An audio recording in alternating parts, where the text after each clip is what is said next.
নমস্কার, সুপ্রভাত সবাইকে। সবাই কেমন আছো? আশা করি সবাই ভালো আছো, সুস্থ আছো। আমরাও বেশ ভালো আছি। আমি মিনতিস লাইফস্টাইলে আবারও একটি নতুন ব্লগে তোমাদেরকে স্বাগত জানাই। আই হোপ আজকের ব্লগটিও তোমাদের খুব ভালো লাগবে। তো ভিডিওটি কন্টিনিউ করা অনুরোধ রইল। তো খুব সকালে উঠে গেছি, আর আজকে উঠে ফ্রেশ হয়ে তো চলে আসলাম চা খেতে। আর চা খেয়ে আগের দিনের যে কাপড়গুলি ছিল সেগুলি চড়িয়ে দিলাম বেলকনিতে। অনেকটা শুকিয়ে গেছে, হালকা পাতলা ভিজে আছে, তো শুকিয়ে যাবে এখানে দিয়ে দিলে। তো এখানে দিয়ে দিলাম, তো বেলকনিতে দিয়ে দিয়েছি। আর আজকে সকাল সকাল স্নানও করে নেব, তার জন্য কিন্তু সকালবেলা ঘুম থেকে উঠেই মাথায় আমি একটু তেল লাগিয়ে নিয়েছি। আর জানো তো, শ্যাম্পু করার আগে আমি সকালে বলো বা কোনো দিনও রাত্রে হয়তো আমি শ্যাম্পু করব পরের দিন, তো মাথায় তেলটা লাগিয়ে নিই। আমি না তেলটা বেশি সময় লাগিয়ে রাখতে পারি না। তো তো শ্যাম্পু করার কয়েক ঘন্টা আগে বা আগের দিন রাত্রে কোনো সময় লাগিয়ে রাখি। তো সব সময় আমি যে চুলে তেল দিতে একদমই পারি না, আমার একদমই ভালো লাগে না, একটা ইরিটেশন ফিল হয়। তো যার জন্য আমি শ্যাম্পু করার আগে কিন্তু তো চুলে তেল লাগাই। আর অ্যাকচুয়ালি তোমাদেরকে অনেকেই জানি যে চুলে অনেকেই কিন্তু তেল লাগাও না, তার জন্য কিন্তু চুলটা অনেকটা রাফ হয়ে যায়। আর আমি কিন্তু অন্য কিছু তেল লাগাই না, কারণ অন্য কিছু তেল লাগিয়ে দেখেছি অনেকটাই চুলের জন্য ভালো না। তো কোকোনাট অয়েলটাই আমি লাগাই। তো তার জন্য আমার কাছে মনে হয় চুলটা খুব স্মুথ থাকে। তো অ্যাকচুয়ালি দেখো, আমাদের হেয়ার কেয়ার বলো আর স্কিন কেয়ার বলো, এটা কিন্তু আমরা নিজে থেকে বুঝি যে কোনটা আমার জন্য সুইটেবল। তো এরকম ভেবেই আমিও কিন্তু নারকেল তেলটা ইউজ করি সব সময়। তো আমার চুলটা তোমরা দেখো, তো আমি একটু কেয়ার করি বলেই হয়তো চুলটা এখন অবধি এরকমটা আছে। কিন্তু চুলটা জ্বরছে, আর নর্মালি তো চুল জ্বরবেই। তো চুল যেমন জ্বরে তা সেই রকমভাবে গ্রোও হয়। তো তার জন্য আমরাও কিন্তু আমাদের স্কিন কেয়ার বা হেয়ার কেয়ার তো আমরা নিজেরাই করতে পারি। তো যাই হোক, তোমাদের সঙ্গে চুলের অনেক গল্প বলে নিলাম। তো আজকে শ্যাম্পু করব, তার জন্য তো আজকে গরম জলটা করে সকাল সকালই ভাবছি স্নান করে পুজোটা দিয়ে দেব। আর কিছুদিন ধরে পুজোটা দিচ্ছি না, তো ভাবছিলাম যে ফ্রেশ হয়ে তারপরেই কিন্তু পুজোটা দেব। তো সকালবেলা খুব ঠান্ডাও লাগছিল, তাই গরম জল করে তারপর স্নান করে আসলাম।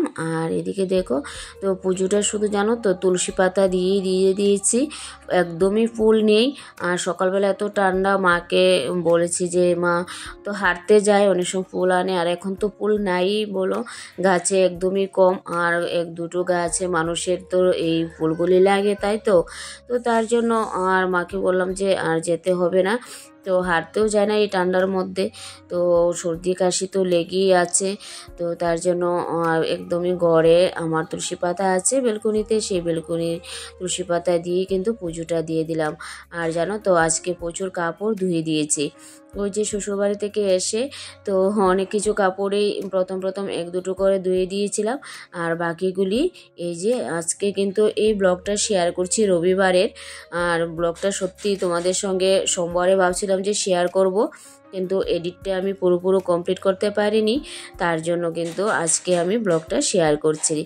তো যাই হোক, এদিকে আমি কাপড়গুলিও চাঁদে দিয়ে আসলাম। আর জানো তো, চুলটা এতটাই ভিজে ছিল, তো ভাবলাম যে চাঁদে আসলাম। আর তো এদিকে রুদ্রটা ভীষণভাবে ভালো লাগছিল, তো ভাবলাম যে একটু সময়, তো বেশি সময় তো আর থাকতেও পারি না, কারণ ঘরে এসে তো আবার বাকি কাজ আছে।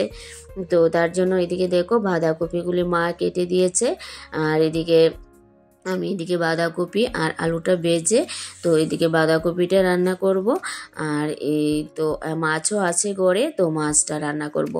তো অ্যাকচুয়ালি এই যে সকাল থেকে কাজগুলি শুরু হয়, তো সকাল থেকে সন্ধ্যা পর্যন্ত যেরকমটা কাজ করি আজকে তোমাদের সঙ্গে সেরকম ভিডিওটা আজকে শেয়ার করছি। তো সত্যি প্রত্যেক দিনের এত কাজ থাকে, হয়তো এক একটা দিন এক এক রকমভাবে যায়, আর এক এক রকমভাবে তোমাদের সঙ্গে শেয়ার করি। তো যারা আমার ব্লগ দেখছো, যারা সুন্দর সুন্দর কমেন্ট করছো, সত্যি তোমাদের অসংখ্য ধন্যবাদ। আমার ভিডিওগুলি যদি তোমাদের ভালো লাগে তো প্লিজ সাবস্ক্রাইব করে পাশে থেকো, আর নতুন ভিডিও দেখতে থাকো। আর জানো তো, এই দুপুরবেলা খাওয়া দাওয়ার পর একটুখানি জাস্ট শুয়েছিলাম, তো সন্ধ্যা ঘনিয়ে আসলো। তো উপর থেকে কাপড়গুলিও নিয়ে আসলাম। কাপড়গুলি শুকিয়ে গেছে, একদমই শুকিয়ে গেছে, আজকে একদমই ভিজে নেই কারণ প্রচণ্ড রৌদ্র ছিল। তো আমি ওইদিকে কাপড়গুলি একটুখানি গুছিয়ে রেখে দেব। আর আজকে সন্ধ্যার কাজ তো আছে, সন্ধ্যার কাজগুলি করতে হবে কারণ আজকে মাও ঘরে নেই। কারণ মা থাকলে আমার অনেকটা সুবিধে হয়, কারণ বাচ্চা নিয়ে যে সবটা সামলানো অনেকটাই কষ্ট হয়। তো মা আমাদের এখানে তো রাম ঠাকুরের উৎসব চলছে, তো উৎসব হয়ে গেছে, তো তার জন্য সমস্ত কাজটাই আমার করতে হবে। এদিকে ছেলেও আছে, দুষ্টুমি করছে, ওকেও দেখতে হবে। তো সন্ধ্যা হয়েই গেল, তো আমি চারিদিকের জ্বালানাগুলি এখন দিয়ে দিচ্ছি, তারপর সন্ধ্যাও দেব।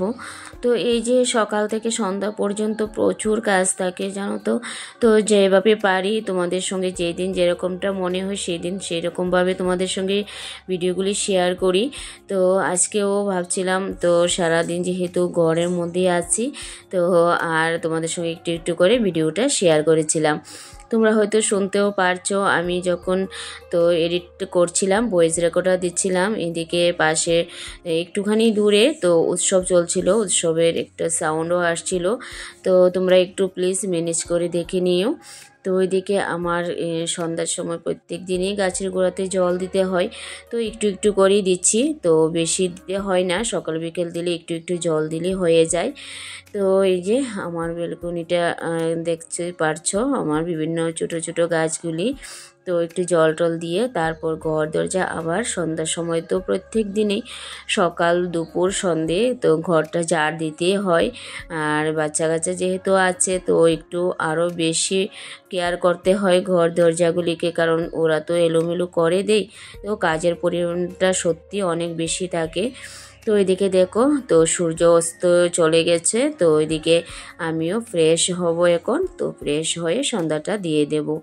তো এই চলে প্রত্যেক দিনের রেগুলার অ্যাক্টিভিটিগুলি তোমাদের সঙ্গে শেয়ার করি। তো কেমন লাগলো অবশ্যই কিন্তু কমেন্ট করতে ভুলো না। আর নতুন বন্ধুরা যারা দেখছো, যদি ভালো লাগে আমার ব্লগগুলি তো সাবস্ক্রাইব করে পাশে থেকো। আর যদি তোমরা ভালো লাগে আমার ভিডিওগুলি তো শেয়ারও করতে পারো।